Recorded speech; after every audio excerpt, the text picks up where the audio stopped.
Hello दोस्तों, तो कैसे हो? उम्मीद करते हैं कि आप लोग ठीक होइएगा।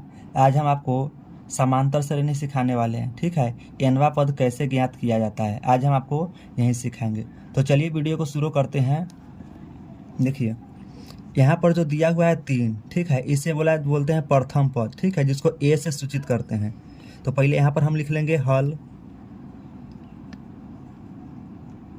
ठीक है, हल लिख करके यहाँ पर लिखेंगे ए बराबर कौन है, तो ए बराबर प्रथम पद ए होता है 3 को, है ना। इसे प्रथम पद, प्रथम मतलब पहला पद, पहले तो यही नहीं, तो इसी के लिए इसको क्या बोलेंगे, ए बराबर। ठीक है, तो ए को प्रथम पद से सूचित करते हैं, ठीक ना। अब इसमें एक और निकालना पड़ता है, डी बराबर। ठीक है, तो डी बराबर कैसे निकालते थे, इसको में से इसको घटाएंगे। ठीक है, यानी कि इस दोनों के बीच के जो अंतर होता है ना, तो वही डी निकल करके आता है, जिसको सार्व अंतर बोलते हैं। ठीक है, तो इस दोनों के बीच के फर्क कितना है, तो इस दोनों के बीच के फर्क 3 है। ठीक है ना। चलिए पहले थोड़ा इसको हम लिख लेते हैं। ए जो होता है तो क्या होता है, तो ए के बोलते हैं प्रथम पद। ठीक है, ए क्या होता है, तो प्रथम पद होता है। यहाँ पर डी है, तो डी के किस चीज़ से सूचित करते हैं, तो ये इसको नाम है सार्व अंतर। ठीक है ना, ये होता है सार्व अंतर। ये बराबर प्रथम पद, डी बराबर सार्व अंतर। ठीक है, ये जो होता है 10वां पद, तो इसको हम एन से सूचित करते हैं। एन के मतलब वो होता है जो पद निकालना है। ठीक है, जिसको निकालना होता है उसको क्या बोलते हैं, एनवा पद।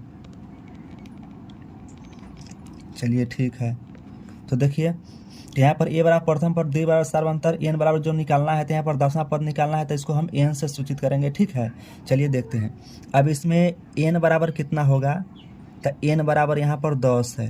ठीक है ना, तो ये 10 लिखेंगे। इसका एक फार्मूला आता है, फार्मूला पर हम दर्शाएंगे। समझ गए। देखिए ऐसे वाला था, इसे A1 A2 A3। ठीक है ना, तो इसको निकालने के लिए एक फार्मूला भी आता है, उस आधार से भी आप निकाल सकते हैं, जैसे कि A2 घटाओ A1। ठीक है ना, इस आधार से बनाएंगे। तो A2 कौन है, तो A2 इसको बोलेंगे, क्योंकि दूसरा पद है, ये पहला पद है, तो इसको में से इसको घटाएंगे, तो 6 घटाओ 3, तो बराबर कितना बचेगा, 3। तो यहाँ पर यही वाला 3 लिख करके आए हैं। बहुत बच्चा सोच लेगा जी यहाँ पर ये 3 है, ये वाला नहीं, ये 3 नहीं, इसको में से घटा करके लाए हैं। ठीक है, ये वाला इस पद है।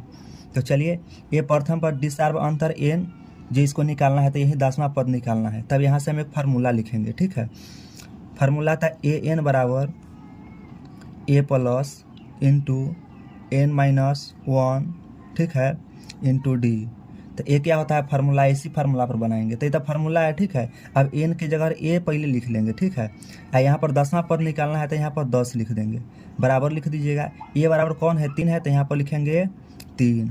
अब यहाँ पर देखेंगे एन घटाओ 1, तो एन कितना है, 10 है। ठीक है, तो एन का मान 10 है, तो यहाँ पर आप लिख लीजिएगा 10 घटाओ 1। अब डी है, तो डी कितना है, यहाँ पर 3 है, तो यहाँ पर लिख देंगे 3। अब इसको A10 बराबर फिर लिखेंगे, रुक जा सॉरी, A10। ठीक है, यहाँ पर इसको क्या करेंगे, 3 प्लस इसको घटाएंगे तो कितना आएगा, 9 आएगा। ठीक है ना, और यहाँ पर कितना है, 3, तो इस जगह कोई चिन्ह नहीं होता है, तो इस जगह गुना का चिन्ह होता है। ठीक है, तो जगह क्या है, गुना का चिन्ह, तो जगह लिख देंगे गुना का चिन्ह। समझ गए। इसको कोष्ट में भी आप रख सकते हैं, लेकिन कोई दिक्कत नहीं है उससे। ठीक है ना, तो A10 बराबर निकल कर कितना आ रहा है, तो इसको में गुना करेंगे, तो पहले 3 जोड़ 9 कितना होगा, 27। ठीक है ना, तो यहाँ पर 27 हो गया। अब इसको दोनों के आपस में फिर जोड़ेंगे। ठीक है ना, तो A10 बराबर निकल कर के आ जाएगा, A10 बराबर कितना हो जाएगा, 30 हो जाएगा। समझ गए। तो देखिए A10 बराबर जो एनवा पद इसका होता है, तो कितना हुआ, 30वां। ऐसे अभी आंसर नहीं है, अभी आंसर लिखने के लिए कुछ और लिखना पड़ेगा इसमें। समझ गए। और इसको पहले अगर जांच भी करना चाहते हैं, तो यहाँ पर जांच कर सकते हैं।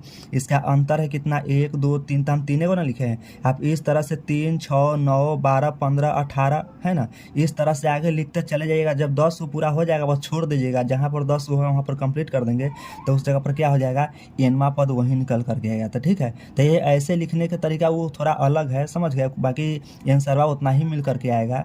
तो चलिए इस जगह पर अब क्या लिखना है सब बता रहे हैं। तो दी हुई एपी का 10वां पद 30 है।